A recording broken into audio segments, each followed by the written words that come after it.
good, Fin Nation? What's good? It's your boy Reason. We are back here for another one. I am joined by my two co-hosts in the audio podcast community, let's call it. Obviously, to my, well, I guess here, to one side, I got Neal Driscoll, and then below me, the legendary Richmond Webb. Gentlemen, how are you? Go ahead, Neal. No, I can never go before you, man. You go first. Man, you sound like ball game. They do this to me every week. Gentlemen, I'm good. Always a pleasure to be on the show. First time with you, Neal, but respect what you do. Know about you, just never had a chance to converse with you this and that. So this should be exciting for me. Definitely looking forward to it, but I'm good. Bye week last week, Dolphins on a 5-game winning streak, and the thing that I was concerned about was being able to stay focused and win that game going into the bye week. But we did that, and now this week we got the Jets at home, so looking forward to that, to continue to get number 6 in a row instead of 5. So I'm doing good. Family's good, getting ready for Christmas. Earlier I saw where my Aggies right now have the early number 1 recruiting class, so things are really good for me. I have no complaints. How you doing, Neal? I'm doing great, kind of the same as you. Family's doing good, getting ready for the holidays. I feel a little weird when we go on a bye week, though. I don't know. I kind of miss it, like just having that thrill of waking up Sunday. I'd like nothing better than football Sunday. So when your team's not playing, you still watch the games, but you're not into them as much. And I know for sure that I'm feeling a lot better than Zach Wilson, because if I'm Zach Wilson, I'm looking at this Dolphins defense, and I know what I've been, doing this year. And, it's excited to have the Dolphins back. 7-7 staring them right in the face. So, I think it's a really exciting time. And, I don't know about you guys, but I would like to give my heart a break this week and have the Dolphins go in there and lay a thumping. I would like to see a thumping. And, we don't do that too often. We kind of play up and down to the competition. But, it's the home stretch here. And the Miami Dolphins can do something very, very special. It's a 4-game season. Take it week by week. You can give me a reason why we win every game of the next 4, and you're not going to have to hard sell me. I see it. Big picture, winning 9 games in a row in the NFL is really, really hard to do. So, it's kind of a coin flip to me at this point. But the only game that matters right now is the one that's on Sunday against the Jets. Yeah, winning 9 games is hard to do. So much so, in fact, that since the year 2000, the Dolphins have only won 6 games in a row twice. And those are the most games in a row they've won since 2000. So they can tie that mark this weekend, and they could, dare I say, beat that mark in prime time against the New Orleans Saints. Because, actually I want to start off this. I'm going to be doing a show tomorrow night where I'm going to be opening up to everyone. But I want to get your guys' opinion on this. I'm throwing you a curveball. It wasn't on the list. Besides the playoffs, if the Dolphins could give you anything for Christmas, because the playoffs is obvious, what would it be? And just, I'll spoil mine a little bit here. Mine, I'm going to stay consistent, has been, if we get to 7-7 after being 1-7, and then we go into prime time and Tua is a major contributor, and we come out after the nation watches us beat the Saints, and we come out 8-7, not only to me is that a realistic goal, and they have a good defense. Not only is that a realistic goal to me, but that would make me happy, and that would in some ways look like we recovered some of the season. To be a game above 500 when you started 1-7, to set a new franchise winning streak in the last 20 plus years would be pretty cool as well, to come out of the cellar.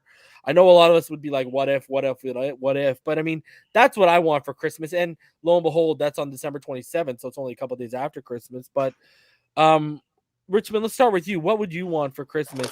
And for you, I'm going to say, besides Austin Jackson. An Austin Jackson replacement. I'm kind of in agreement with both of you guys. I think the thing is especially the way the first half of the season started, going with the 7 losses and then to turn it around like we have we got 4 games left, and if we can finish strong, and I know a lot of people saying if we win these 4, get in the playoffs, but there are 3 or 4 teams. We're in the hunt, but there are 3 or 4 teams above us that if things don't work out, we could win all the games and not make it to the playoffs. Or if you win 3 out of the last 4 games, I think that's a really good accomplishment. So I would be fine with something like that. Knowing that, and then knowing that we all know not only the coaching staff and the scouting department, pretty much everyone can see what our deficiencies are, what we need to improve in, this and that. I think pretty much we're set on defense, but address those areas in the offseason. But if we could go like 3 or 4, just mainly finish the season strong, that would make my Christmas, especially the way with that 7-game slide. I'd like to see us finish strong. That would be my Christmas present. Neal, what do you want under the tree from good old St. Stephen Ross? I was snooping in the closet, and I already found my Christmas gifts early because, I've gotten the 3 things that I think I wanted out of this Miami Dolphins team. And I'm a lot like Richmond. Like, sure, as Dolphin fan, I'd love to see the playoffs, but that's not going to be my barometer of what's successful. The 3 things that I learned about this team, first of all, is I'm confident now we have our head coach. Like, there were times where I started to doubt Brian Flores, but the fact that the team didn't quit on him with 1-7, now he has to give up a little of that pride, and he has to figure out a way to help build the offense. But the fact that this team didn't quit when they were 1-7, and we actually saw a resurgence, like, he has to get a lot of credit there. Yeah, it's true. Yeah. Part 2 of that is this draft class is as good as I've seen in the Miami Dolphins in decades, and I really believe that it has superstar home run potential. The rookies are thriving. Like, this isn't one of those things where, I'm waiting for Charles Harris to get 1 sack so I can validate him. I mean, these rookies are 3 of the best players on the team right now, so that's really exciting. And third is the resources. We know the deficiencies, just like Richmond said, but we also have a ton of cap space, a ton of draft capital to address that. So knowing that we have those 3 things, for me, sure, like, the playoffs would be nice, but I really, truly believe that this Dolphins team has the foundation to be a contender next year, the year after that, because their best players are young. They're a young roster. The only players that I think you have to really start worrying about kind of battling father time in the NFL sense is like an Xavien Howard, but I don't know. Like, right, every time I start to say that, maybe he is slowing down. Form too right now. Right, then he starts to play, really, really well. So I think there's a lot of things to be excited about being a Miami Dolphins fan, and I don't think it's one of those situations where if they're 8-7 and they go to Tennessee and things don't go their way, it's like, oh my God, the sky is falling. Let's remember where this team was just 5 weeks ago and how bad that felt. Reason you and I mean, we had like counselors calling us. You're the best during a game when you start messaging me, bro. It's a roller coaster going through that, eh? Yeah, I'm an emotional guy, and I love it, bro. It's awesome. It's one of the things I look forward to on Sundays. But and then like the elephant in the room, the one thing that's got to be excited is, like, as a Dolphin fan, like, Tua could have been a complete bust, right? And he could have been hurt and been injury prone. But the way he's fought back, his mental toughness, his clutchness, those are things you like, good qualities in a quarterback. I mean, I know we're going to talk about, his fate, whether this is his team later, but Tua's passed the test. What's just crazy about you bringing him up, Neal, is like, we all can agree that Javon Holland, Jalen Phillips, and Jalen Waddle obviously have Pro Bowler written all over them, potential all Prolers written all over them, right? And I've had this discussion on this channel. I think if you hit 40 to 50% on your draft class, you're a god. If you hit 30 to 40%, you are amazing. If you hit 20 to 30% on your picks, you're really good at your job, right? Like, not a lot of people have like really high hit marks when you start breaking it down, right? But anyways, I digress. What's crazy is, even if Raekwon Davis becomes a Pro Bowler or an All-Pro, none of that's going to be remembered if Tua becomes your franchise guy. That's going to be the draft class that's talked about, and that's always going to be tied to Chris Grier. Hitting on your franchise quarterback is a lot harder to do in the NFL than to hit on a wide receiver, to hit on a safety, to hit on any other position. Look at how many teams are – look at Arizona. Drafted Rosen, traded him next year, drafted Kyler Murray because they wanted their guy, and they've hit Kyler Murray. But, you look at this draft class coming through right now. I think I did a top 5 reasons why the Dolphins team can make the playoffs and why they can't make the playoffs. And the draft class was my number 2 reason of why, because what's crazy is, listen, if you kind of think about it, what was one of the amazing ingredients that put the Bucs over the top last year? Some of their rookie players were impact players off the rip from the first snap. Getting 3 impact players in year 1, that is like damn near unheard of, like at different positions. Like I know Sims and Richmond came in the same year, right? But like that's rare, right? Like how many times can we say in one draft class we've had guys? Dieter took 3 years to contribute. Gaskin, same draft class. Is he really like it's been really hard? And I know a lot of people have backpedaled on Greer, and I guess me included, and I guess you included as well. And a lot of people have backpedaled on Flores, me included, and I guess you included as well. I know they've saved their job, but do you think there is, you kind of talked about it, let's just hop into it right away because people want to hear about it. Is there any way that Tua could have saved his job? Is the decision already internally made that we're going this route? Because Albert Breer just brought it up, right? And basically he said that what he's hearing is we're going to circle back. And what's crazy is, you remember that Athletic article like last week that mentioned Gesicki's going to command 11 to 13 million? And we'll get into that, right? In that same article, which is you got to be a subscriber to the Athletic, right? In that same article, they too mentioned the circling back to Deshaun Watson. So if multiple outlets are reporting it, and I'll start with you, Neal, and then I want to hear Richmond's take on this. Is the decision really already made here? I don't think it could be a foregone conclusion, because Tua can catch lightning in a bottle, take this team to the playoffs, maybe sneak in and win a playoff game. Who knows? Like, crazy things happen. This is the NFL, and there's not a team that stands out to me right now that you say is unbeatable, right? But I think the reason that this story keeps rearing its ugly head is because there's a lot, and reason we know this from conversations that we've had with people.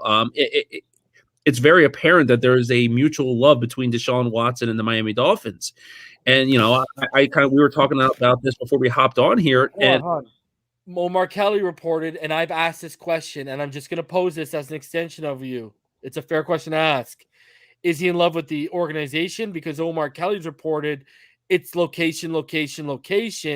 And I've also theorized, I think he's in love with more the lifestyle and the location than the organization. Because remember, we were all asking ourselves, why would this guy still want to come here when we're 1-7 and everything's in shambles right now? Well, who doesn't love the lifestyle, right? Like, I'm not saying there's anything wrong with it, but I'm just saying, is it more location or is it the organization? Well, if you're going to make a trade and you're going to trade three first-round picks and throw $100 million plus at a guy, you better do your due diligence and say, we're going to give this guy resources to keep him out of trouble, right? Like, that's any player in the NFL. But, I think, look, I understand why the Miami Dolphins are interested in him. And we talked about this before we hopped on. Like, I'm not saying this is what I would do, but 26-year-old top 5 quarterbacks in the NFL grow on trees, and they don't ever become available. And while Tua is riding the ship here, winning football games, you can argue that our offense is kind of boring at times, right? And a guy like Deshaun Watson can take that excitement to the next level. Tua's far from a finished product, but I think there is a lot of interest, and I think that the Dolphins obviously agreed to the compensation already for the deal, so they have the framework worked out. Like, I think the thing that we'll know is there's going to be a lot more clarity after January, and if that clarity checks out, I truly envision that Deshaun Watson is going to be the starting quarterback of this team in September. Mm-hmm. Yeah, like I've said, if he gets indicted in January, because we need that stuff to get settled in the civil cases, it's pretty much a wrap, because that won't all be handled by March when the new season starts. Richmond, I know you listened back to what Albert Breer said. this stuff is still popped up. I mean, what are your thoughts? Like, we don't even have to just stick on Watson. We can stick to Tua here. Do you think internally the decision's already been made on him? Like, if we win out and make the playoffs, do you think God forbid we win a playoff game with Tua, for all the people that don't want him to, do you think it's still already been a decision? I think it makes it a lot tougher to ship a guy out, especially if he continues to improve and then we actually win a playoff game. I think that would really probably upset a lot of the fan base, because when this first came out, weeks ago, that this possible trade might happen, half of the fan base was, yeah, let's do it, and half of them was like, no. And I remember we talking about it on the show, several weeks, this and that. But the way he continues to play, this and that, I think it definitely strengthened his case, or whatever to say. Do we really want to do this, upset this? I mean, I understand the thing with Deshaun Watson. I think Neal brought up some great things. A guy that young, top 5 quarterback, along with this defense, it is something you got to take into consideration, which I would like to see him stick with Tua. But I mean, at the end of the day, I think Brian Flores and Chris Greer, going into their 4th year, they probably said, we need to make it to the playoffs. Who gives us the best chance? The defense is pretty much set. But like you said, you bring a guy like that in and with some weapons, it pretty much guarantees, barring injury or barring some crazy COVID numbers, taking out certain guys, everybody will be on the bandwagon, not just fans, but you'd have a lot of people come from other teams and say, oh, man, they should do some things. And the analysts, on TV and everything would hop all over that. But I think the main thing is Tua continues to focus like he has to that. And then we just got to wait, like in January. And I remember before, Mr. Ross wanted to know the ramifications. Okay, if we do this deal, what are we looking at? And if they can't give him anything definitive again, then maybe that helps strengthen Tua's case, again, to stand here. So I would like to see Tua stay here, but I think the best thing he can do is if we continue to win games and finish strong, I think that definitely helps his case. Well, and if I could add one point, because I think that's a great point, but I actually think, as we're talking about what's hard about trading Tua, is that the fan base loves him and he's playing good football.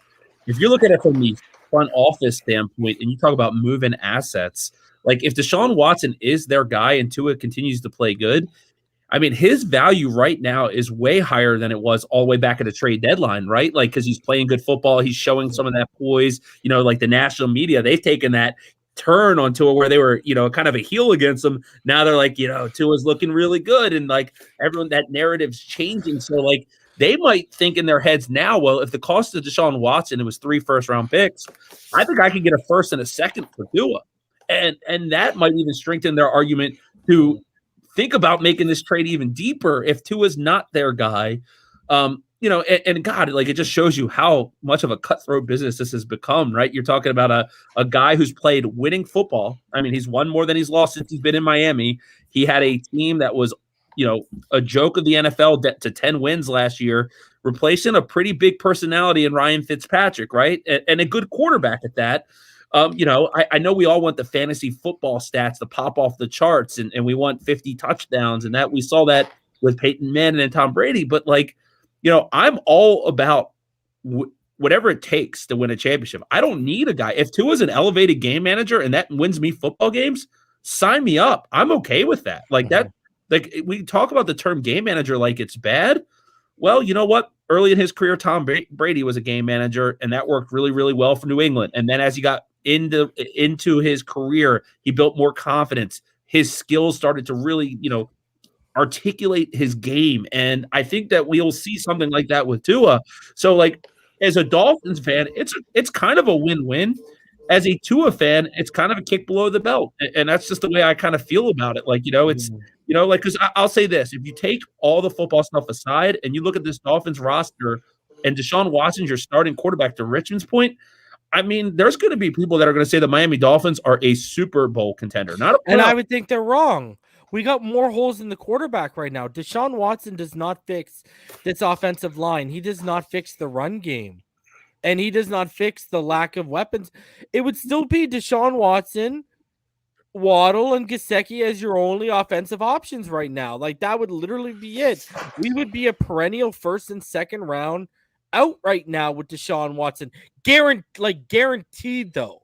That's the difference. With Tua, we don't know what we are. With Watson, we can pretty much guarantee we're at least getting to the first round, right? When you say that, though, the one question I have is when you look at the AFC, the kind of the infrastructure of the AFC, the way it is today, like, look at all these. And I'll tell you this: I'm gonna throw the fire. Tua ain't blowing a 24-point lead in the playoffs. I'm just saying, bro. Okay. Well, I'm just saying there's not, like, I think if you look at the NFL as a whole, like, you have to have holes. There's a salary cap. You can't have 50. I agree, 110%. But here's the thing: they still had DeAndre Hopkins, right? They traded all those assets and ponied up the money for Laramie Tunsil, so they were still.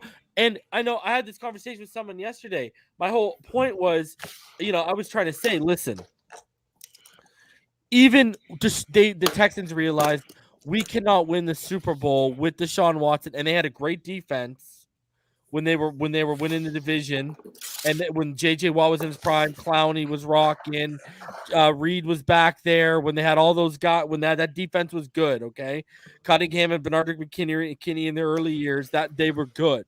All right. And they realized we cannot listen. If they didn't think he needed a top 15 line, they wouldn't have given up all those assets and they wouldn't have traded for Laramie Tunsil. And because here's the thing, someone came up yesterday and once said, well, they had Dwayne Brown and then he wanted out. And I get that. Dwayne Brown ceiling, Laramie Tunsil ceiling. Let's stop kidding ourselves. That's why they overpaid for Laramie Tunsil because they're like, we can get a potential top 5, top 3 guy ceiling to protect our quarterback's blind side so my whole point is, even they realized with the weapons we had, because Lamar Miller, he wasn't breaking it, but he was consistently getting you 80 or 90 yards a game at least, right? He's a player. He was consistently doing. He wasn't breaking for like 120 yards, but he was getting you those 80 to 90 yards a game, right? And they were saying we still need the offensive line. We still need to finish that. And first of all, I don't think our weapons are nearly what they were when Watson was making those deep runs. All we have is Waddle. Gesicki, since that, I don't know what happened when the spotlight came on of prime time in Baltimore. Sorry, against Baltimore. But Gesicki, bro, earlier in the season, Neal, if you would have hit Gesicki in the face mask in the end zone, he's making the catch. Yeah, he needs a game this week. Yeah, he needs to come back. I don't know what's happened, okay? So we can't rely on him, okay? I made this point. You know what the most depressing thing about the Patriots winning and Mac Jones throwing the ball 3 times? It's not that he's still going to win Offensive Rookie of the Year when they just proved they can win with any quarterback. They don't even need Mac Jones. It's the fact that the running game and the offensive line complemented the run defense. We can't get one of those 2 units to complement our defense. Well, let's just put the shit we have. Like the numbers came out 208.2, the most cap space that we could have anticipated. Dolphins are, I think, second or first, right around $80 million in cap space. We've talked about how they can make some easy cuts to get them to 100. Like you could legitimately, and Deshaun Watson apparently would be willing to restructure his contract. You're talking about being able to get Deshaun Watson, keep Gesicki, keep Agba, and probably sign 2 starting offensive linemen. And then you gotta let Gesicki walk.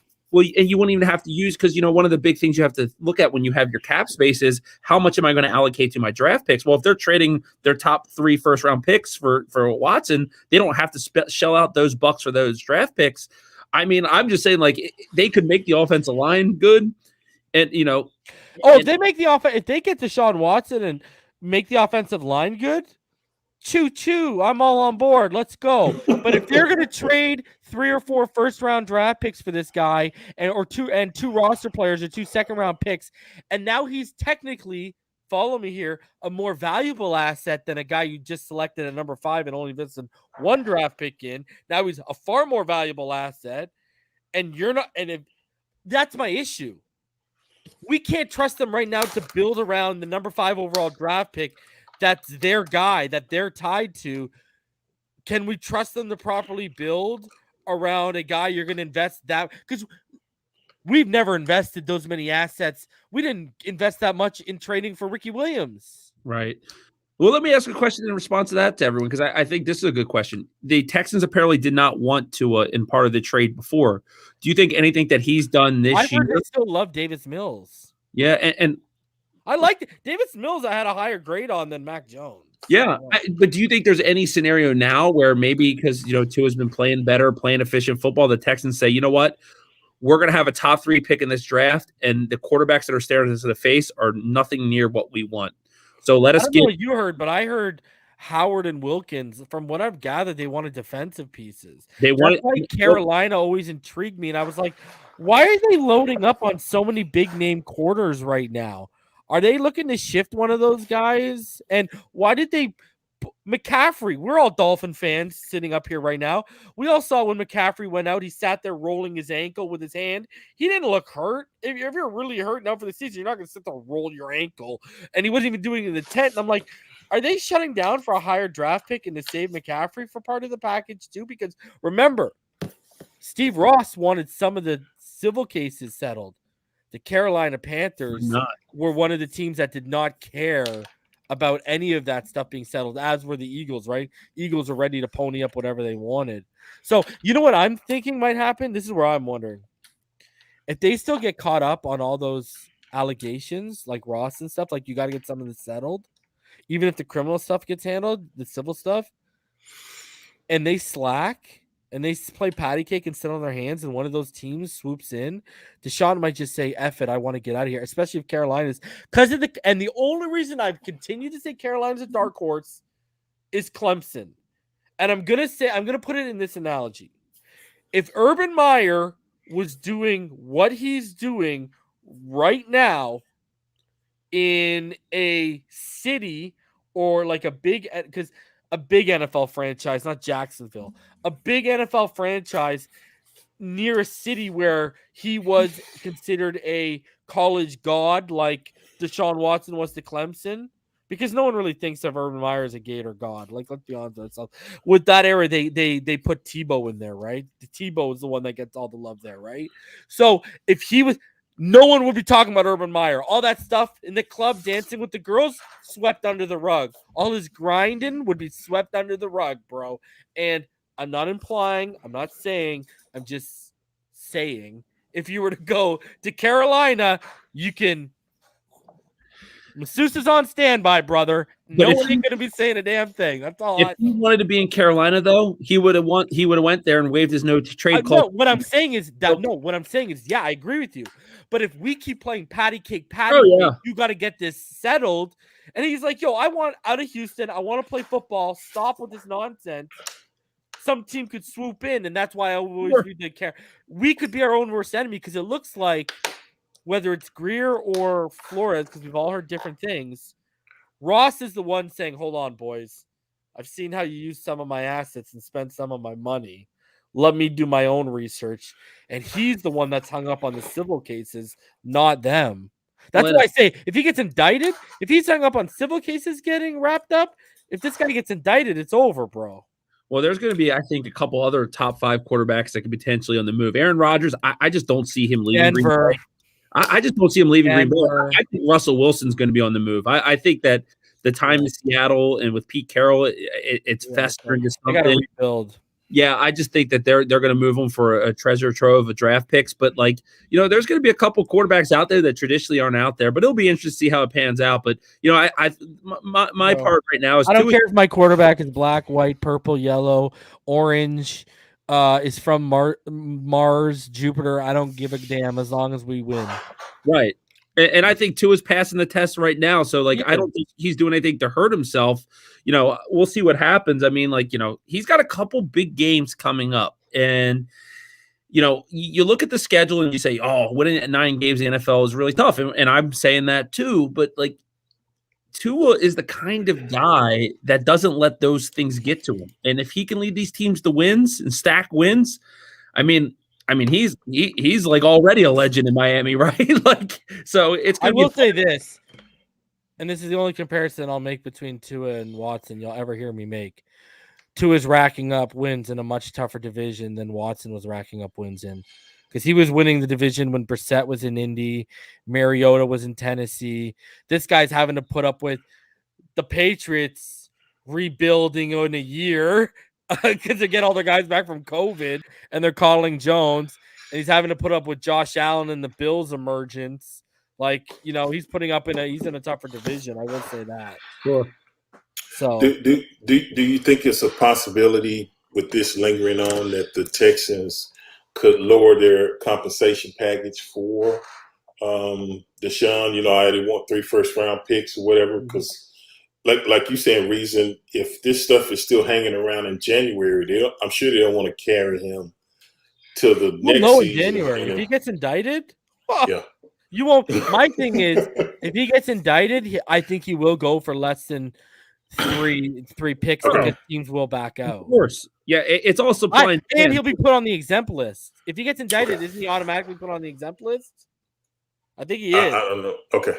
Yeah, I'm not for sure. From talking to people, I was told if he gets indicted, he gets put on the exempt list.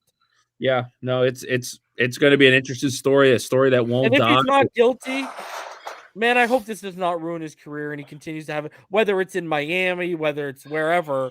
If he's not guilty, I hope this does not, mentally affect him or cost him his career. But if he is guilty, throw the book at him, obviously, you know what I mean? But if he is not guilty, I really hope this does not affect his career long-term, because, dude, this is a lot to deal with, even if you are innocent, like having to constantly look over your shoulder and prove yourself to everyone. Because that's the thing is, even if he's not guilty, so much PR damage has been done to him. And I mean, what's crazy is, Richmond, I'm gonna kind of put both of us on the spot. You remember back in March? Was it February? It was February or March. Remember I called you, and I think I was going to pick up food for the family. It was that day where I dropped a GIF from Boys in the Hood, where I put Chris Sims on Ricky, yeah. And I popped out of the back of the Beamer with the shoddy and blew him away. Yeah. Right? I don't know if you've seen that, Neal, but it's a money GIF. And you remember we had that conversation and we were talking about it got brought up because someone in the community named Estefan was going around on different platforms and he was telling everyone he knew a girl who ran into Justin Reed at the mall, and Watson was with them and they wanted to get an autograph, this girl and her friend, and Watson wanted nothing to do with them and the autograph. And then me and Richmond started talking about like his charity, and he was like, we started talking about like how active he is, and because Richmond lives out in that area, right? So we started talking about how active he is in the charity community, and not even talking about Watson. Me and him just started talking about. You always wonder if some athletes do this as a front to like, behind the scenes are really like, there's a lot of shady stuff going on, but in the public eye, they're like.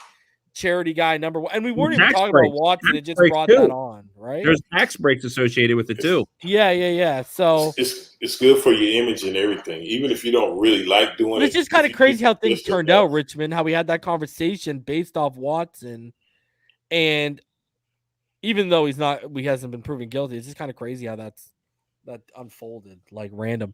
Okay, so we talked about Gesicki getting hit in the face with a football. Let's ask the real question here.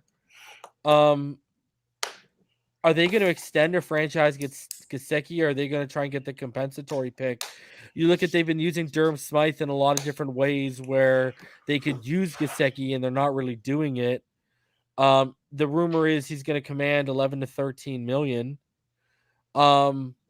What's your opinion right now? I mean, I broke down the numbers for everyone. He's actually only been used. Check this out. He's only been lined up in line 5% of his snaps. For example, Kelsey is like 27%. Waller, 50% of his snaps come in line. Mark Andrews is like 23.7%. Kittle's like over 30%. 60% of his snaps have come in the slot. Over 30% of his snaps have come on the boundary.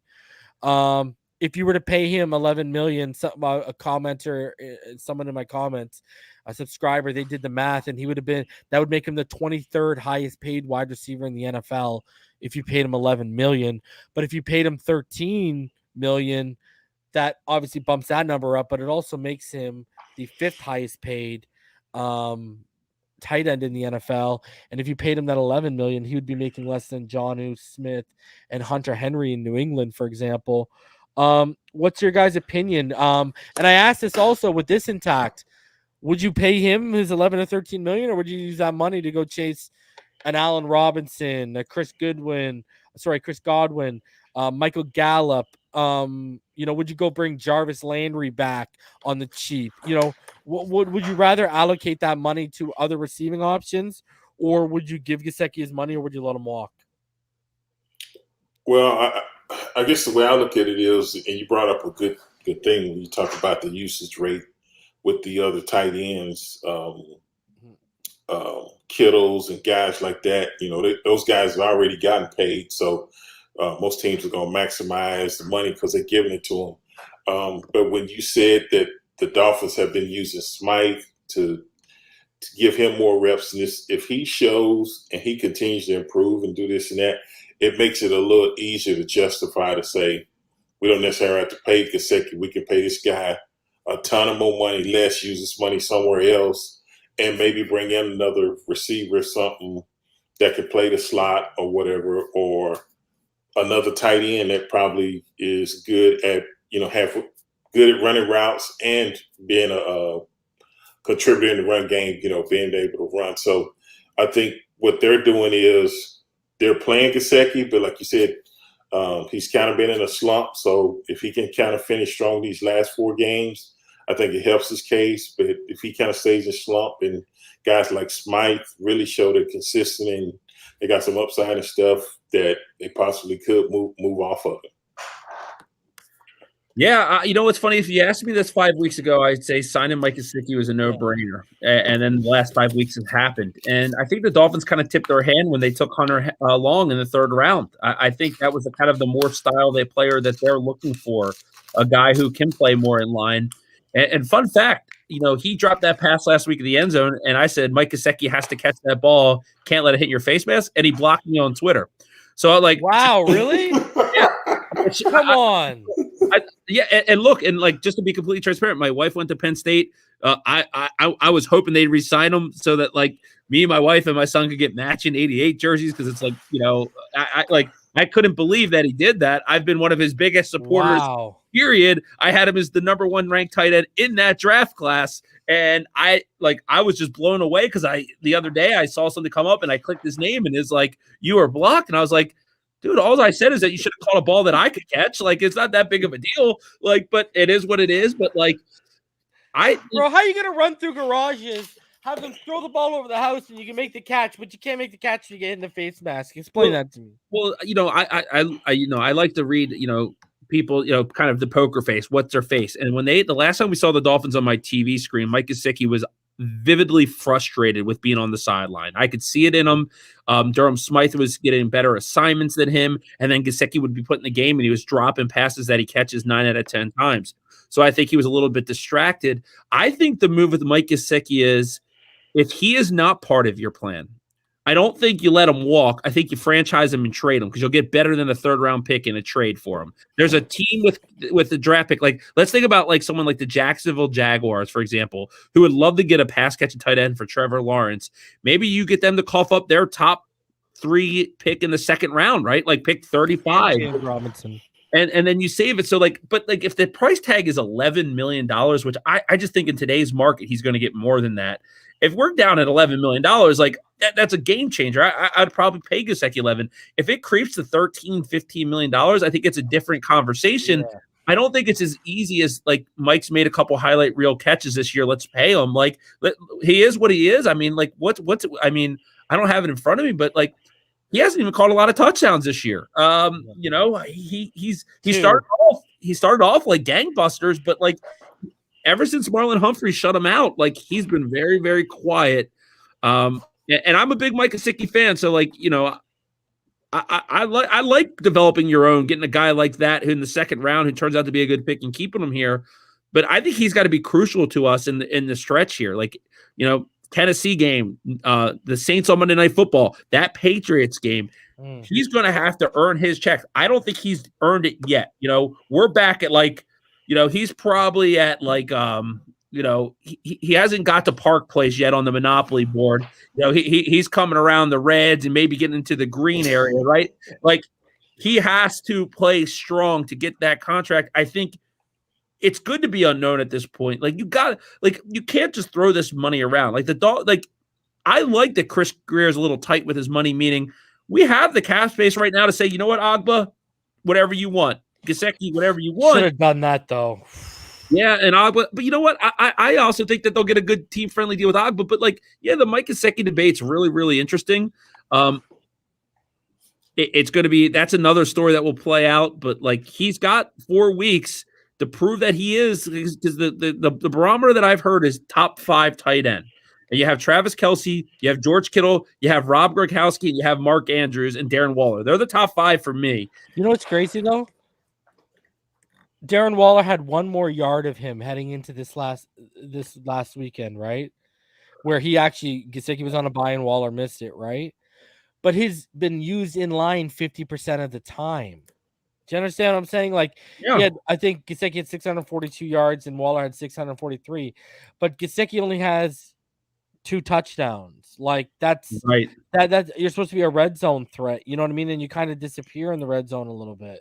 Well, we've seen the last couple of weeks of the 49ers, right? The complete tight end that can play in line, that can block, like George Kittle, right? That's a luxury in today's NFL. Yeah, he runs good routes. And that's not Mike Gesicki's game. So it's going to be really interesting. But I do think the fact that Durham Smythe's in the field more and more, they drafted Hunter Long. Yeah. If I had a bet, I'd actually think it's more in the direction that if they do keep him, it'll be on the franchise tag and not a long-term deal just yet. The problem, though, is if you franchise tag him, the NFL decides his designation, and they're going to look at his usage, and they're going to see he's only been lined up in line 5% of his snaps. By far the lowest of any tight end, 60% in the slot. They're going to say you're a slot receiver. Yeah, no, that's definitely. And now we're getting into real money, not tight end money. Now we're getting, because the franchise tag is you got to pay the highest to that designation. Yep. So he would have to match the highest receiver contract. And you saw what Godwin made when they franchise tagged him. That's scary, bro. I agree. Geez. So what do you think, Richmond? Do you think you let Gesicki walk or what? Well, and I was listening to you and Neal, and the first thing I thought of it, and kind of reminded me, as a player, if you want top 5 money, you got to go out and produce. And this is your last year, so it's not a secret to anybody.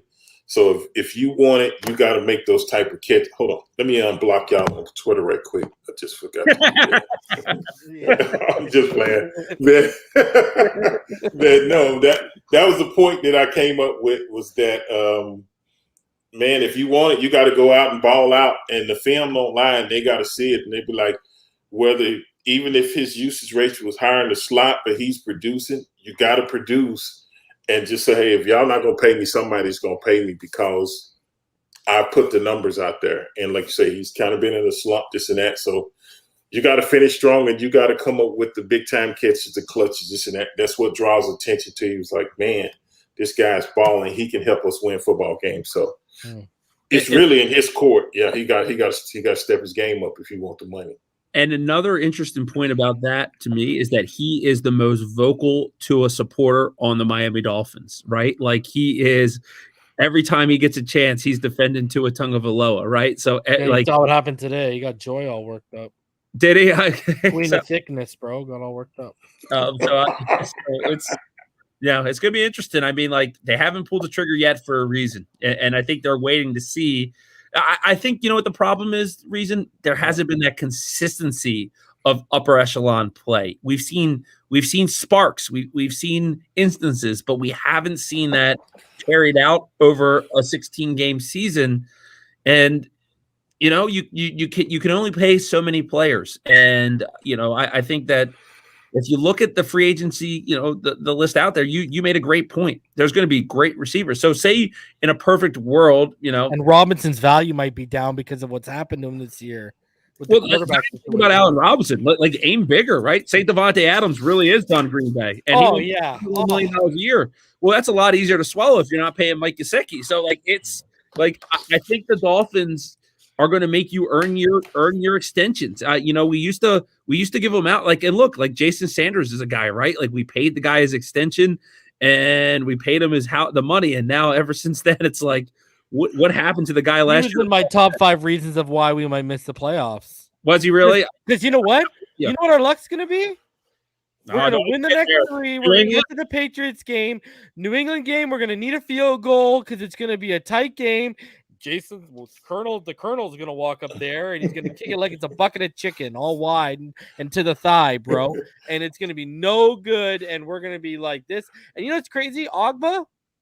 You know how I feel about who I'm about to talk about. There's no way in hell I would have handled Baker's extension before Ogba's. Are you crazy right now? And that's going to bite him in the ass. And now they're going to have to overpay on Ogba. But another guy, we were all kind of like, okay, he got paid. He got the money he wanted. But we were all kind of looking at, is he going to be back next year, even with the – now, he restructured a couple weeks ago, but he's also found his form. And I'm talking about Xavien Howard. Is Xavien Howard going to be back another year? Because he's an essential piece of this defense. I mean, Noah Igbenogany can't even see the field right now. They'd rather dress Trill Williams than Noah Igbenogany. And you look at especially over the 5-game winning streak, right? The 5-game winning streak, he's been very, very good. He's allowed NFL passer ratings of 75.4, 93.3, 83.3, 47.9, and Krispy Kremes, which is nothing but donuts, 0s. And in that time, he's got 2 interceptions on our winning streak. He's got a pass breakup. Other than 2 penalties, he's been fairly clean. And he's got that forced fumble, too, over that winning streak. Xavien Howard has found his form. He was a key contributor as to why we won in week 1. Key contributor against the Ravens. Richmond, is X back next year? I don't see no reason why he's not back. Like I said, Noah Igbenogany is nobody challenging him. If we had a defensive back that was behind him, that was grooming, that we thought we could trust to take over that position and move off him, it makes it a little easier. But he's played consistent. I think he's got 4 interceptions now. Possibly end up with 5, maybe 6. That's a good year for any defensive back. Last year had 10. That's kind of one of those crazy years, this and that. But the thing about X is a lot of times in clutch situations or when you need a momentum swinger, he finds a way. And you can't buy that. So when you got a guy like X, you got a guy like Holland, this and that, those guys are hard to move off of for me. Because when you need that type of big play, he has that ability. He's been pretty much healthy. He was a little beat up early in the year, but like you said, these last 4 or 5 games, he's really came on. I don't see no reason to move off of him, so I think he'd definitely be back. Neal. Yeah, I don't see how. First of all, like what they do from a defense, having 2 shut down, or upper echelon corners like a Byron Jones and X allows them to do everything that Brian Flores wants to do with the cover 0. It's let Brandon Jones become a lethal blitzer and Javon Holland. So I don't think so. Rich, one of the things that I've talked about on our the pod I do with Reason Fin Too Deep is that I think that Xavien Howard is the best defensive secondary playmaker since Ed Reed. He gets his hands on the ball. He did against Baltimore. He can take it to the house. I just think he's. And I think the plan was drafting Noah Igbenogany was to eventually push X out. And I think that X has just maintained his level of play. That's what he did. That's what he did. He didn't make nope. And being here in Baltimore, there's a lot of opportunity to hear a lot of things about the Baltimore Ravens. We know that the Ravens tried to give up a 1st-round pick for X before the trade deadline. One of the things that I heard was that the main reason it didn't go down is it's not the Dolphins didn't want to trade him because they didn't want to, but the main reason is that X didn't want to leave the Dolphins for Baltimore. And if that is the case, and when the trade deadline was going on, the Ravens looked like a Super Bowl contender and the Dolphins looked like they were one of the 5 worst teams in football.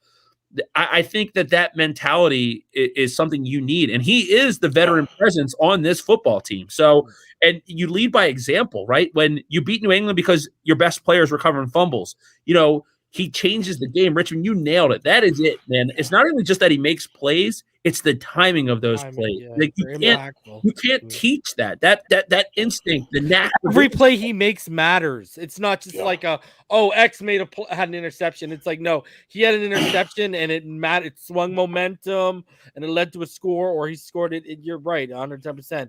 Okay, so you guys have mentioned Holland. Yeah. Who replaces Holland this week and he's out now? Is he definitely out? Hold on. The rumor on the streets is he's had 1 negative test already. That's what the rumor on the street is, okay? They elevated Sherwick Redwine, though, today. Nick Needham had 11 free safety snaps, and he's a great athlete last week. Brandon Jones looks like he's going to come back, but him and Rowe are box guys. You're not going to leave them as your single high guy. You're not going to do that. If Holland's out, who do you replace him with? Do you go Needham, Sherwick Redwine, Clayton Fledulum, Trill Williams? What do you do? Neal, I want to hear what you do. Well, you know what? It's interesting because if it was anyone but the Jets, say we were playing a lethal pass offense. You're going to say you don't care. You call that artist. I would say that I would actually think about Byron Jones as free safety because he's played there. Come on. I like it. And put Nick Needham on the boundary. But because it's the Jets, look, I'll be honest, and you're not supposed to think like this, I have no respect. Let it ride. They're coming in here without Corey Davis and Elijah Moore both going to be out, right? I mean, if you're going to lose Javon Holland, this is the game that you're okay losing them for, because, what the hell is Zach Wilson going to do against us? Really? and I'm not trying to act like we're 2 or 4 picks is what 85 Bears or something like that, but we're going to whip his ass. And I have no expectation different than that. And it's actually one thing that I'll say is it's kind of sad that Jason McCourty went down with an injury, because this is exactly why he was brought here, is that versatility. But, look, it could be Sheldrick Redwine. It could be, I don't even know who else the hell is on the roster. Richmond Webb. Yeah, but we'll be. Yeah, you're going to be backpedaling, Richmond. Get ready. But I would love. I really hope that somehow we get Holland on the field, because this is the kind of game where that guy can pad his stats a little bit and get Zach Wilson a couple picks. Because I said this when they drafted him. I really thought that Zach Wilson was Kyler Bowler 2.0. I thought that he had that arm. He was on his. If you remember, Kyle Bowler was on his knee I at remember midfield, throwing through the goalpost and all this stuff. I just don't see it with Zach Wilson, and I don't. You know what scared me about Zach Wilson? I was like, what is this?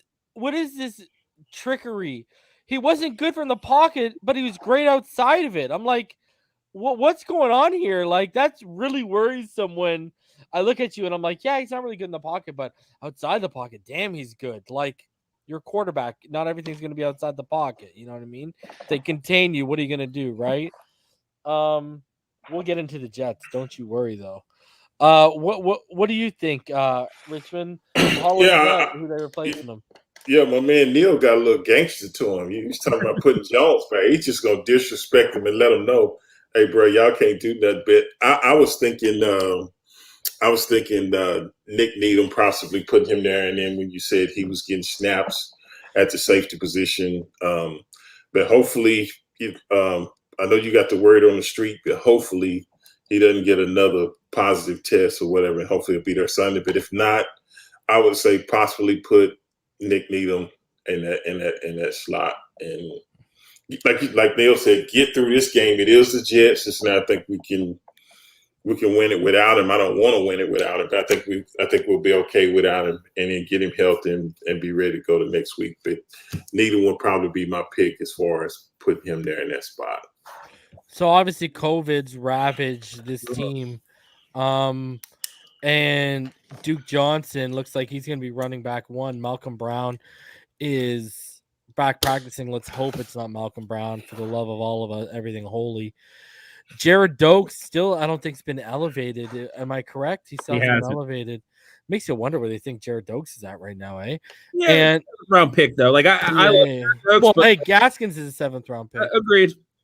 All right. So is Duke Johnson your running back one, or are you going with Malcom Brown this weekend? Either. Well, I it's not what I want. I know that they're going to go with Malcom Brown. They love Malcom Brown, and I, you know, it's not what I would do, but like, you know, I think that as a Dolphin fan who wants to see Tua have to carry the offense a little bit more, I'm okay with all three of the running backs missing, even though I predicted the kind of Philip Lindsay coming out party this week, and it doesn't look like it's going to be postponed a week.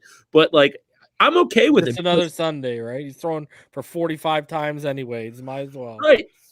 And the thing I'd like to do is get creative, like get Jalen Waddle the ball on some carries, like do what they do with Deebo Samuel. Like he ain't going to run people over, but damn, that dude's so quick to the perimeter that you can do some things with them. But, you know, I think they'll come out, you know, this is the stubbornness of Brian Flores. They'll try to run the ball a little bit, but if it's not working early, they're going to go into that no huddle, let Tua kind of let him hunt there in the short pass and attack. And, you know, the Jets secondary, I mean, like, This is a game where, you know, Tua could really start to, like, you know, put some of those numbers up that, you know, 300 yards, couple touchdowns. Like, I mean, that's very doable this week. But, you know, look, I've always liked Duke Johnson. He's a good pass catcher. You know, Tua's really good at finding the checkdowns and the running back. So getting Duke Johnson a couple touches in the passing game wouldn't be a bad thing necessarily. Richmond, what are your thoughts? Yeah, I think probably like Neal said, I think Malcom Brown probably will be the starter. I think you get both guys to work, but the way the running game is for the Dolphins, if you had to have a situation with COVID, it affects the running back situation, but it doesn't, because we're not heavily dependent on the running game right now due to, you know, the offensive line, this and that. So the good thing is, like you said, we got the Jets. I think Tua's going to probably throw for 35, 40 times. That's going to be the game plan, the RPO, the quick pass, and this and that. And I think this is a game we could get creative. You know, Neal, you brought that up as well. When you got a guy like Jalen Wall, I would say like Bama did with Devontae Smith when Jalen got hurt. I mean, they used him slide out, in, whatever. They just got the ball to him, and I think we continue to do that. You might as well maximize it. It doesn't hurt anything. It helps us in the long run. And it just shows his versatility. It's hard for guys to kind of just lock in on him and just say, okay, he's going to be lined up here. Let's shut him down. So I would definitely do some of that. But I think Malcom Brown gets to start, and Duke Johnson also gets some reps as well. See, I'd be rolling with Duke as a coach, because when I heard him say, you know, because remember, he played for the Canes, right? When he said, I've been dreaming of playing here, you know, since I was a kid, that makes me wonder if he's going to play inspired on Sunday. You know, maybe he'll win it out eventually as the game progresses on. Because honestly, guys, I would have rathered Lamar Miller's workout with us this week, workout, and him get signed than have to go through 4 quarters of Malcom Brown. So, right. Well, here the answer is, and Richmond will like this being an Aggies fan, the answer in next year's draft is Isaiah Spiller. There's a guy that you get in the draft. Probably you might have to even move up in round 2, but that guy can carry the load. And if you want any questions about it, put back on that game against Alabama last year. You know, A&M didn't win the game, but Isaiah Spiller was running against that defensive front and making things happen. And that's the guy who I think is the answer to the running back position. I think they're going to have to take him with the San Francisco pick. That's the issue. Hey, look, we've ignored the running back position for too long. If you can't get playoff Lenny here in free agency, because Leonard Fournette to me has been one of the bright spots of the NFL. I wanted him this offseason, bro. When that guy, remember, he waited out for them to make cap. I was like, I would have been swooping in to a playoff. I love inside the NFL. We support Leonard Fournette big time over here. And the guy was like 26 in the offseason. Like, how are you not throwing cash at him? I don't get it. See, my thing is, they've already shown us they're not going to trade up for a running back. Yeah. So I think they're going to miss out on Isaiah Spiller and Breece Hall. And I'm hoping Kyron Williams falls to them. That's where I'm hoping what happened, because I don't think they're going to move up for Isaiah Spiller, or I think you got a better chance of them getting Kenyon Green than you do of them getting Isaiah Spiller. Oh, like in round one, like the guard from A&M? Yeah. Oh, yeah. I mean, Kenyon Green would be a hell of a pick, too. Of them actually pulling the trigger, because I don't think they're going to take a running back that high either. Like, yeah, they probably won't. But I'm such a big fan of him, and I love him, bro. He's my him and yeah. You changed my declaration. I made him my running back 1, bro. But it's all going to go back to the quarterback too, like, right? Because I think Tua really would benefit from having a strong running game, right? Oh yeah. So and that's a good for a young quarterback. Like if Tua's not their guy, they might not invest as much in a running back and say, we're just going to spread it out and let it fly. Yeah. Speaking of the draft, the Miami Dolphins, they just signed Damon Arnette, who was taken literally just one pick after Austin Jackson, 19th overall in the same draft by the Oakland Raiders. I had a higher grade on him than I did Noah Benogany. If I remember correctly, I think I had a late second on Arnette, and I had a late third on Noah Benogany, if I remember correctly. Neal, I know you're the big draft guy as well. So your thoughts on Damon Arnette, the gun-toting, IG-threatening MFer we just signed? Because here's the thing. Someone said, "Oh, did you know what he did?" I'm like, "Of course." We've all seen the IG video. I think we saw how quickly they moved off Isaiah Wilson, so we know they won't put up with nonsense. And I think they obviously did their homework. I don't think they would have signed to the practice squad if they thought he would just been a waste of space. What was your opinion on him at draft time? And do you agree that this is a low risk, potentially high reward move? Yeah, sure. I mean, in the NFL, if you're a general manager, you got to gamble once in a while. That's how you get lucky. That's how you hit jackpots, right? Like, you have to do that. I'll be honest. When I saw that video of Damon Arnette, though, like, that was a very troubling video. I mean, like that and the Everson Griffin video stand out to me as two of the things that really took me back this year.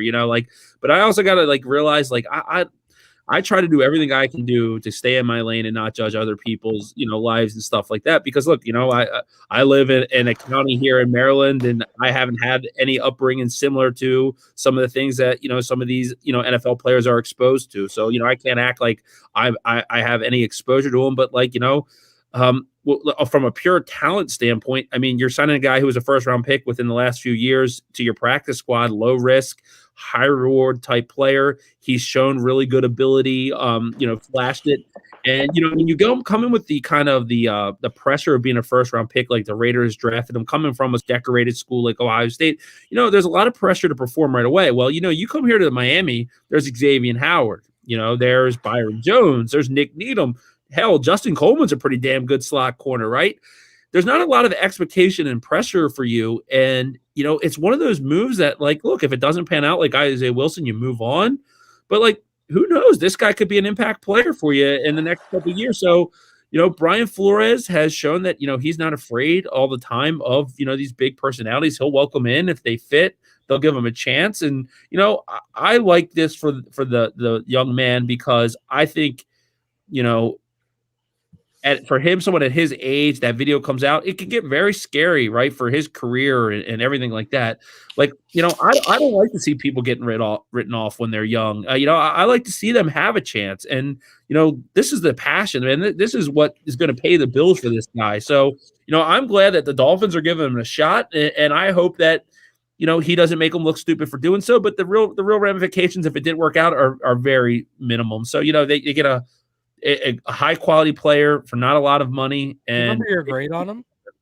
Yeah, I'm pulling it up right now. So I want to. Do you want me to like, give you a second to look for it? yeah, let Richmond go with it. Richmond, go ahead. What do you think of this signing? Because the Raiders, obviously we got to face them before all the trouble hit the team with Gruden, Ruggs, and obviously Damon Arnette. What do you think of this move? Yeah, I think it's like you said, like Neal said, it's a gamble. But I think when you can get a guy that was drafted in the first round and sign him to your practice squad for minimal amount of money, I think it's worth taking a risk. It's kind of like the offensive tackle was traded for, signed from the Titans. And Isaiah Wilson. Yeah, Isaiah yeah, Wilson. okay. I couldn't remember his name, but anyway, same thing. Gave him an opportunity, but he got here and started making the videos. Wasn't focused, and as soon as he got here, they got rid of him. So it's not like if it doesn't work out, it's not like you've got a huge investment in it. But when you can get around a good group, like I think our secondary is one of our strong points. So working with guys like X, Jones, Needham, this and that, pick those guys' brain, because a lot of times, especially if you're willing to learn and guys are going to show you things to really help you out and really elevate your game and really make you feel comfortable, where certain things to look for to where you can be productive. I could see that here, because it seems like the way our defense is, they look at it as a group. Everybody wants to succeed. And just listening to X in interviews, I don't think he gets intimidated by you bringing in somebody. I think his mental focus is he believes so much in himself that no matter what, I know who I am, and he's got that confidence. So being able to bring a guy in like that and learn from a guy like X or something, I think it would definitely be beneficial for him. He's just got to learn to keep all that social media stuff, kind of pipe that down, just chill out, focus on football, and I think he'll be fine. Yeah, and I looked it up. Reason I wasn't as high as most on him, but I had him as quarterback 9 and player number 70 in that draft. So it's still top 100. Yeah, no, I think that this is a talent acquisition business, right? Like, it's all about like bringing talent in and seeing how it gels. And I think, look, I don't even know the guys on our practice squad today, but I'm sure that not a lot of them have the pedigree of being a first round pick, playing big time football at Ohio State. Like, hey, you can never have enough good cornerbacks in this league. And if anything showed you all the rules are going to this, the flags are going against defensive backs more than ever. Quarterbacks are putting up more passing yards. Like, it's funny because you look at the draft, you always worry about what the Dolphins are going to do in the draft. And like, we always do like mock drafts based off needs. But like with Brian Flores and Chris Greer at the helm, you got to bank on them spending one of the first 3 round picks they have on somebody in the defensive backfield every year. Corner, safety, it's just their MO. And they're going to continue to do that because they play a lot of defensive backs. Yeah. They love that Ruby with the 6 defensive backs. All right, before we get into the Jets Dolphins and your guys' thoughts on that, the offensive line, I've been wondering this lately. Are we being overly optimistic that they're going to invest heavily financially into the offensive line this offseason? Or do you see them even investing heavily draft capital wise, or are they going to continue moving forward with Austin Jackson and Liam Eichenberg and Dieter and Robert Hunt, and then they're just going to replace Jesse Davis and maybe coach Lemuel Jean-Pierre with a veteran and see what these young kids get with a veteran? Or do you see maybe, like, I think really the only 2 guys I think could be starters on another team is Dieter at left guard and Robert Hunt at guard as well, or tackle. I think those are the only 2 actual starting caliber guys. And you know how I feel, Richmond and Neal. I want Ryan Jensen. I want a right tackle, and I want a left tackle, and I want Dieter at left guard, and I want Hunt at right guard. But do you think they're even going to make an investment on 2 legit veteran pieces, or draft an Ike Mikwanu if he drops to them in the 20s because of what they invested in the past couple of drafts? Neal, again, let's start with you, buddy. I don't think they're going to make as big of a splash because we all want them to do what the Chiefs did, right? Completely rebuild that, add Joe Tooney, you add Orlando Brown, you draft Creed Humphrey. God, I don't understand how we didn't get Creed Humphrey. And the Chargers. The Chargers did it too. And the Chargers did it by getting Rashawn Slater, Corey Linsley. But I think they'll add 2 starters. And with the way I think it shakes out is that I do think Dieter and Robert Hunt probably are starters that maintain their roles. I think they're going to give Austin Jackson every opportunity to win that left guard opportunity. And I know you're shaking your head. I just think that they have invested the pick in him and they want to do it. And I think between him and Liam Eichenberg, they're hoping to get 1 starter out of the 2. But I do think they're going to – there's no way in hell they're going to roll Jesse Davis back out there. They say $4 million for cutting him. I like watching that guy play. And look, I'm not here to crap on him. He's been a really good find for what he's been. But he's just overmatched at right tackle every week. So I think they're going to make a significant investment for 1 offensive tackle and then probably try to get one in the 2nd or 3rd round of the draft. But I don't think it's going to be a wholesale change. I think they'll get 1 key starter and then probably roll out with what they have. Richmond, what do you think? Yeah, I think they're going to look in free agency. I don't think they'll break the bank, but I think they're going to try to get one of the top guys or just a tier right up under the, because typically the first guys that sign normally get the massive contracts. But I think they are going to address that through free agency. I do, especially a tackle.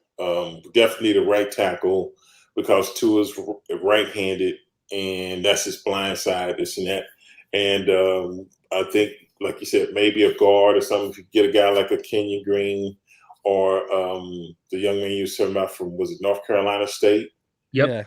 He might be off the board early, based on what you tell me. But definitely, if you can get a guy like that to kind of complement, in that way, you don't just have it coming from everywhere. You can kind of like say, okay, we might have to help this guy from time to time. But like I said, Liam Eichenberg next year, he should have 2 years up on his belt. He have an offseason where hopefully he can get a little stronger, this and that.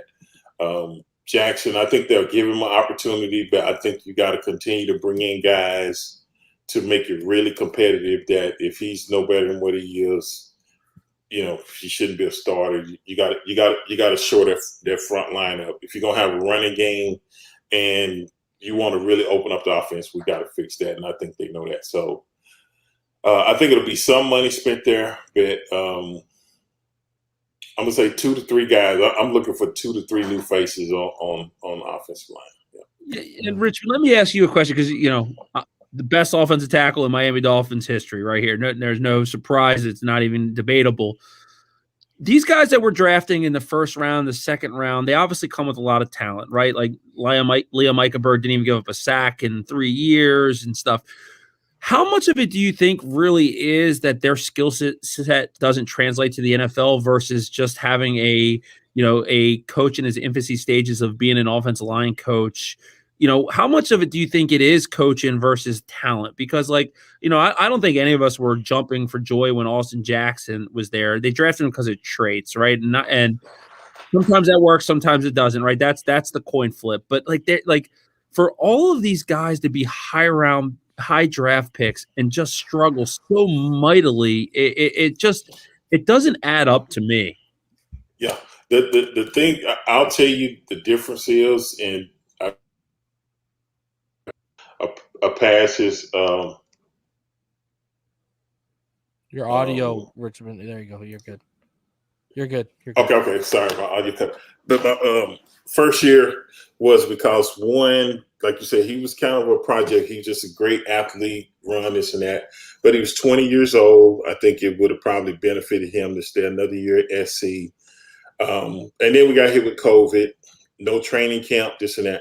Well, when I was playing, we went through 6 weeks of training camp, 2-a-days. They don't do 2-a-days now. So it's a lot less practices. It's a lot less padded practices, this and that, because of player safety, this and that. And then a guy like Eichenberg, like you said, he was real good in college, but he's really struggled. That could be a combination of a coach helping you out along with you adjusting to the speed of the game.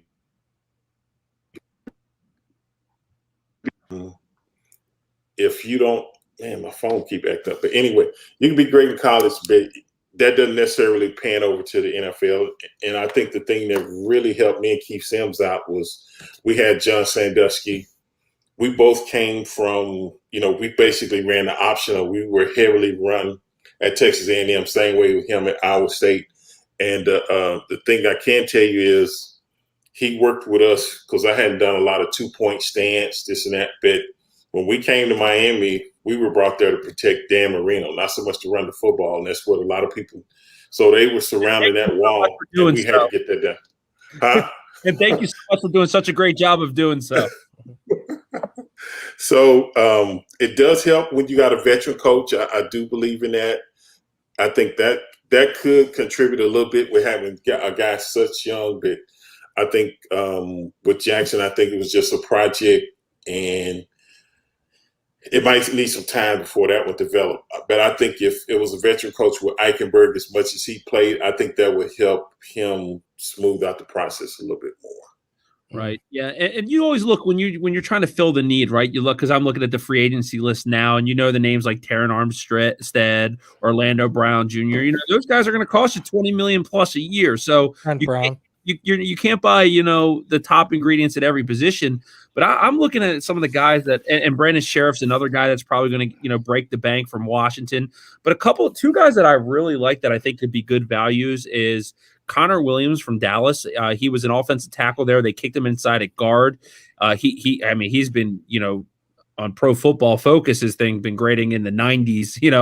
He's been playing really, really well. And then a guy named Charles Leno. I think he was a Boise State guy, started his career in Chicago. He's been on the Washington team. I think those are some of the second-tier guys that could be really good bargains. You mentioned Ryan Jensen.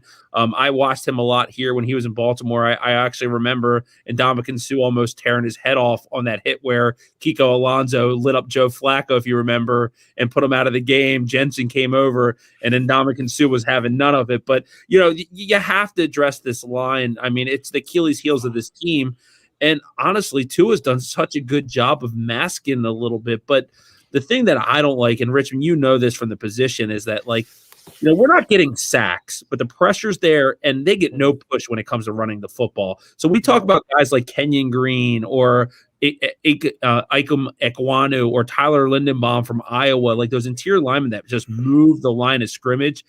They need some of those enforcers because that's what they need to do. Like, you can't get 3 yards or less per carry and think you're going to go somewhere in the NFL. The only body movers you have right now are Hunt and Dieter. Right. Jackson is not a body mover. Eichenberg is 302. Who the hell is he moving right now? Okay.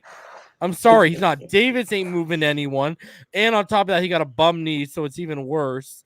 The only body movers you have, I'm telling you all this. You know how they cut Austin Reeder? I would be kicking Greg Mansk as my center, and I'd be moving Dieter to left guard, and I would have Hunt as right guard, and I'd say, Austin, there's the right bench. Go take a seat. And the reason why is because at least I would know with those three guys, Tua's going to have the interior to move up into. He might not have the tackles with Eichenberg and Davis, but he's going to have the interior when they collapse. Yeah, and it's just not it's not just getting beat, it's how they get beat at times. Like, there is times where Austin Jackson just looks like and he's not a guard, but even when he was a tackle, he just looked like he had no idea. And I hate that look when you see him and he's just like looking back. Dude, you remember when what's his face? What team? Leonard Williams for the Giants, right? Oh, yeah. Remember when he popped him and put him on his ass, but Tua just got the ball out, so PFF didn't even count it as a pressure. But Jackson literally got put on his ass, but Tua just got the ball out, and it was like clear as daylight, right to Tua, but Tua just boom, balls out. Like Austin Jackson, I'm sorry. That's another thing that pisses me off about this coaching staff. Y'all will make every excuse in the world for Austin Jackson, but you're gonna treat Tua like that. That's unbelievable to me. Like, who is okay in that in the building? Okay, like unreal. But anyways, let's get in. You only feel good about, for me as a football fan, I only feel really good when we have a good left tackle. Like, we're with Richmond. Yeah, but you know what? I don't care about the left tackle in terms of, like, obviously I want more competent than what I've gotten. But if you're going to give me a Pro Bowl left tackle or right tackle, I'm taking right tackle. Left tackle, my quarterback's left-handed. He can see everything going on. Now, if we're getting Deshaun Watson, Terron Armstead, come on down. The price is right. The Jets. We're seeing them for the second time this season. We've already talked a little bit about it. So, Zach Wilson out here wearing that little headband like he's McMahon from the 85 Bears. All he needs is a video and he's ready to go. He's a turnover machine.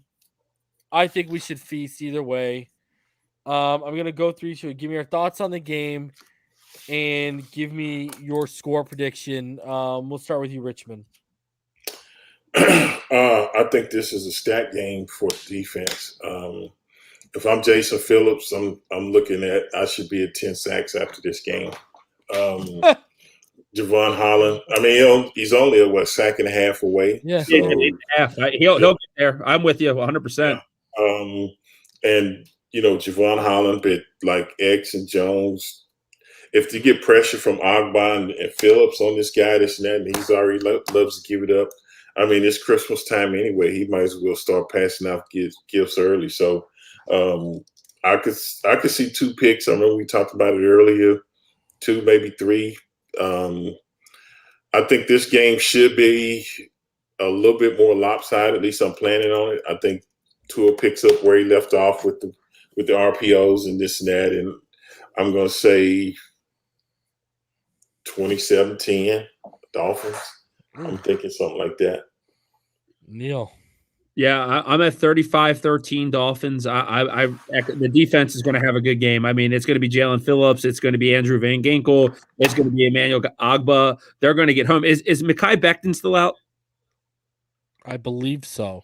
Yeah, I mean, they're going to get home often. I mean, the Jets line has not been good. Elijah Vera Tucker, really, the guard they drafted to 13 overall, hasn't been all that. I mean, they're going to get home. X is probably going to get a couple picks. Like I just think it's going to happen. And on offense, I just don't know how this Jets secondary is going to keep up with Jalen Waddle. I think Waddle's going to catch a lot of balls, and I think he's going to make some plays after the catch that we've all been waiting. We've seen glimpses of it. This is the game where I think Jalen Waddle is on the highlight reel of every TV show the next day. I think he's going to have 150 yards. I think he might get 2 touchdowns. I just think this Jets secondary is really, really challenged. Tua's going to excel in the short, intermediate passing game like he has been, and Waddle's going to catch those balls and make people miss. And look, having Devontae Parker back does not suck. I mean, I wish he was more reliable, but look, when he's on that field, he's a difference maker. And, you can't take that away from the guy. And Tua and him have great chemistry. And I think Mike Gesicki's going to have a good game. And, the shortage of the running back situation, I mean, I hope the Dolphins see this as an opportunity to really take advantage of a poor Jets secondary. I mean, Marcus May is out, right? On the defensive side of the ball, they have Quentin Williams and C.J. Mosley and a bunch of guys. And let's not forget, remember what happened after the Dolphins beat the Jets last time? John Franklin Myers, I think his name was talking all that smack. Right? Like, look, I'm serious though. If that's your quarterback and this team respects Tua, and it seems like he is the leader of this team, beat him up. You don't take that shit lightly anymore. You're like, this is where you say, you know what? You don't think I'm a good quarterback? Well, look, I just put up 350 yards and 3 TDs on you, and you're going home with another loss to me. So you can keep talking all that trash, but I'm 2-0 against you, and both times I played you, I played well. So I just think it's such a game for the Dolphins coming out of a bye week, right? They're rested, they're healthy, it's home. I mean, it's a big game, and I like the mentality and makeup of this team, and I think it's unbelievable that the dog of this team is coming from their younger players. But look at the bulletin. It's not bulletin board, but look at the stuff that Javon Holland says. Man, this is a rookie who acts like a 10-year pro. Like, he knows the assignment. Like, I hate the comparison, always comparing the Dolphins coaching tree to the Patriots, but from a business standpoint of football, a lot of the times you see a lot of that carryover in the Brian Flores Miami Dolphins. And look, they're division rivals. They don't like the Jets. And this is a game you want to call your girlfriend that day and be like, look, babe, we're playing the Jets. Make sure you got me on TV because I'm catching the touchdown. Right? These are the kind of things where, you're going to look good. And that's where I think we'll learn a lot about the Dolphins by how they handle their business this week, because, this is a business trip. This is a home game. This is an inferior football team. I mean, like we all heard in the offseason, the Jets were going to be this sleeper team. It could win 7 games, and Zach Wilson was Aaron Rodgers. And that was Daniel Jeremiah, who I love, said that. I couldn't believe when I heard that. But this Jets team has shown me nothing. And the only guy that hurt us when we played last time was Elijah Moore, and he's Michael out. Carter hurt us until he got hurt. He's out, right? He's coming back. He's coming back. Oh, Michael Carter's playing? Yeah, he's coming back. Oh, it sucks for him because he's going to be getting hit again. This guy. All right, so food for thought, because you mentioned all those receivers. The reason why we need DVP to be healthy and Gesicki to get back in form, because it's coming. And what I mean by that is, if it doesn't happen in the next 3 weeks, it's going to happen against Bill Belichick.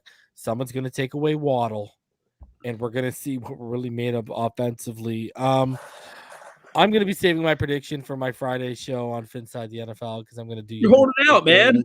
Holding out like that, baby. I got to keep. Yeah, I gotta bring the audience back, bro. So what are you guys have any final thoughts before we get out of here? One thing I'll say one thing in closing, because I know it's a big topic for Dolphins fans, and there's a lot of people saying that the guy's stealing money, and it's Will Fuller, right? That's one of the elephants in the room. Does he want to play football again? I don't know the severity of his broken finger, but I would say this. If this guy can somehow find a way to get healthy after this Jets game and this stretch of games, he makes the Miami Dolphins a complete – Don't sell me hope. He does, though. I mean, his ability to take the roof off the defense, just like Waddle has, and when you add him, like we haven't seen Parker, Waddle, Fuller. You see what Omar Kelly said, Neal? He said he hasn't seen Will Fuller in months. Yeah, I mean, look, he's not even at the facility. That is not good. Like, that's an issue, man. Do you think it's really because he thought Watson was coming here? I mean, there's a lot of people saying that, like in terms of people just theorizing that. I have not heard that privately. I told you what I heard, that he wanted to retire. You know what I mean? Richmond, would you let that guy back in your locker room if that's what you thought? If you thought he was milking this injury not to be a part of the team? I've heard privately they're pissed right now because the slowness of us getting our feet under us offensively is in part to him, because apparently a lot of what we're scheming up and planning and game planning for this year was based on his and Waddle's speed, and obviously we don't have it anymore.